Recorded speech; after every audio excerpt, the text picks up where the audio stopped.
اور جو لوگ خوف رکھتے ہیں کہ اپنے پروردگار کے روبرو حاضر کیے جائیں گے اور جانتے ہیں کہ اس کے سوا نہ تو ان کا کوئی دوست ہوگا اور نہ سفارش کرنے والا، ان کو اس قرآن کے ذریعے سے نصیحت کرو تاکہ پرہیزگار بنے۔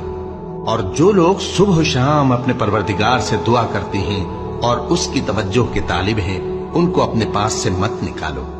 ان کے حساب اعمال کی جواب دہی تم پر کچھ نہیں اور تمہارے حساب کی جواب دہی ان پر کچھ نہیں، بس ایسا نہ کرنا۔ اگر ان کو نکالو گے تو ظالموں میں ہو جاؤ گے۔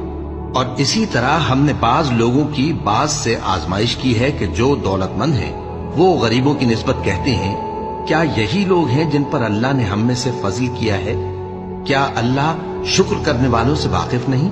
اور جب تمہارے پاس ایسے لوگ آیا کریں جو ہماری آیتوں پر ایمان لاتے ہیں تو ان سے کہو سلام علیکم، تمہارے رب نے اپنی ذات پاک پر رحمت کو لازم کر